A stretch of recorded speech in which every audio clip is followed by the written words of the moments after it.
नमस्कार. तर आज आपण करूयात भरलेली भेंडी, तेही चुलीवर. तर त्यासाठी आपण भेंडी मस्तपैकी धुवून त्याला पुसून अशी मधून कापलेली उभी, शेंगदाणे तेही भाजून आणि त्याचा आपण असं कूट केलेला आहे. त्यासाठी आपण पहिली कढई आपल्या चुलीवरती ठेवूया. तर चला आपण मसाला बनवूया. तर हा जो मसाला आहे सगळं मिश्रण आपल्याला एकत्र करायचं आहे. एक मिक्स झालेला आहे. आपण त्यामध्ये थोडी कोथिंबीर टाकूया आणि थोडंसं पाणी टाकूया.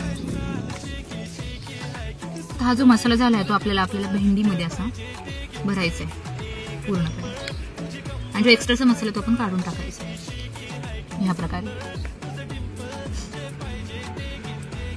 जी गरम झालेली त्यात टाकतो. आग आपण बरोबर लावली आहे खाली.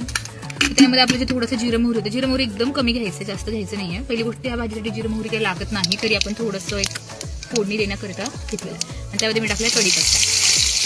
त्याला आपण मस्त हलवून घेऊया.